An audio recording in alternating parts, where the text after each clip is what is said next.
Hey gang, it's Driller here. I thought I'd go over kind of another interesting rifle that you guys might find kind of neat.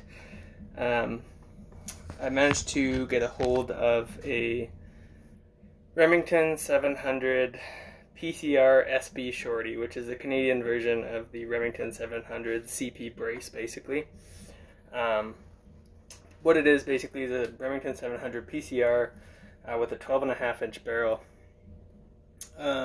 And it doesn't have the PRS stock on the back.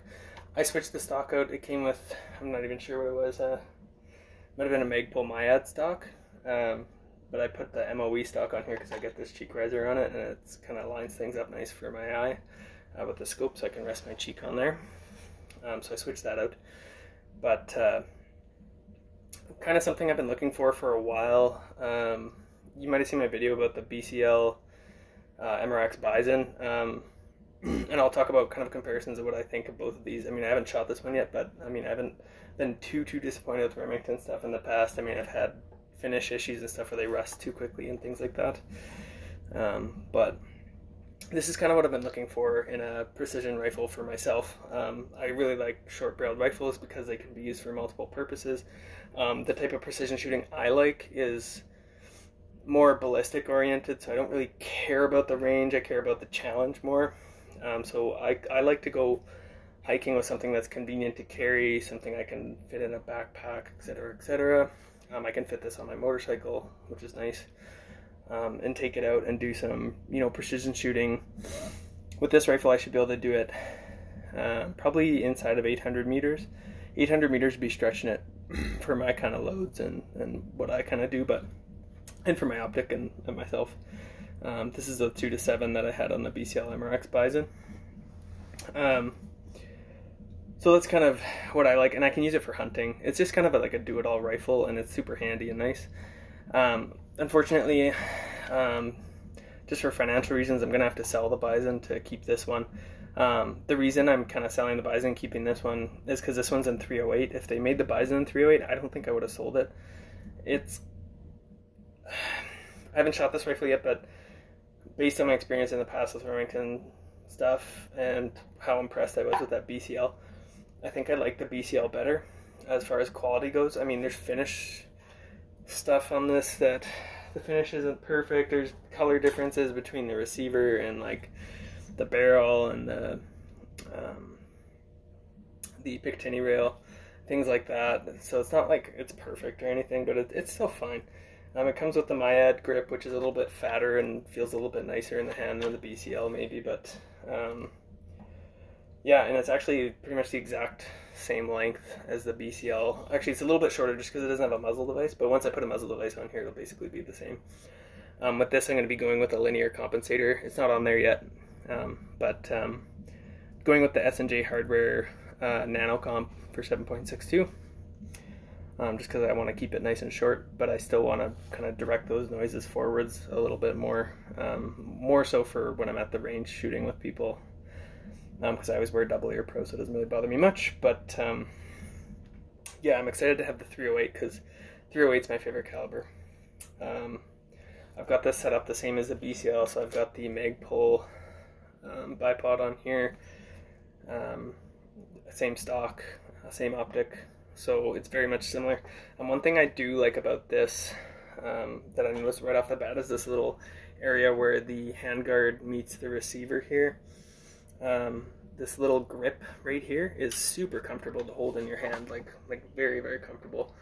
And where I have my bipod mounted, actually it's perfect for hunting, just kind of standing shots. So I really do like that. That's really nice. And I do like how the barrel is protected by the handguard. When you banging stuff around, the barrel will be protected. So that's nice. Optic-wise, I'm going to go to a higher power at some point, probably in the next year or so. I typically stick with the 1-inch scopes, which is kind of not what the trend is nowadays. A lot of people want the 30 mil tube scopes. That tends to make them heavier. Yes, it's a little bit easier on the eye for sure, but if you do it right and you get the right scope, there's some pretty good 1-inch scopes out there. I'm not sure exactly which one I'm going to go for yet. It depends what's available. I'd like to get the old Vortex Razor HD LH, the Light Hunter. It was a 1-inch tube and it was a 2 to 10 power, and that's about perfect for a rifle like this. Another thing I'm looking at is the Burris Full Field, I think it's the Full Field 4, 3 to 12 by 42. It comes with a MOA reticle, which would be nice, and it's affordable, and it's good quality, and it's a 1-inch tube. So that might be something I put on here in the future, but honestly the 2 to 7 is pretty good for now until I decide to kind of stretch my legs out a bit. Then it's going to become a little bit limiting. But for general purpose, the 2 to 7 is pretty darn good. But it would be nice to have a 2 to 10. I do like the enlarged bolt handle on this. I mean, the Bison has kind of something similar, maybe not quite as pronounced. But you do need it because this has a 90-degree bolt throw. So it's nice to have that little extra you can see next to the scope there, because it does get so close to scopes. These 90-degree bolt throw rifles, they tend to, if you mount your scopes low. Actually, if you mount them high, it gets even worse. So that's nice. On the Bison, it's not a problem because you have a 60-degree bolt throw. You got a lot of room there between the bolt and your scope, which is something I really like about it. So yeah, I've kind of got the same setup here. I've got the QD mount on the side there. I don't know if you can see that. There you go. Basically, I just moved everything over from that rifle. This is going to be my kind of primary firearm for the next while. If not a very long time. I've been looking for something like this for a long time. I missed the boat when these first came in, and they just kind of dug some more up, which is nice. So I managed to get my hands on one of these, and I'm really stoked about it, to be honest. I'm really excited to get out and do some shooting with this thing. Yeah, so I'm going to try some kind of pet loads that I've made that have worked really well in rifles before, and we'll see how it goes. Yeah, thanks for watching. I just thought I'd do a quick initial impressions of this. It seems pretty good. It seems kind of what I expected, just a tiny bit disappointing in the finish and everything. I don't know if I can show you here. The light down here is terrible, but you can kind of see this is a bit brownish colored, the receiver is. And then, I mean, the chassis finished beautifully, and the barrel seems to be finished well. But the barrel, actually, is it the barrel as well? It looks like the barrel and the action are just kind of like a brownish color, and maybe that's how they get them nitrided nowadays.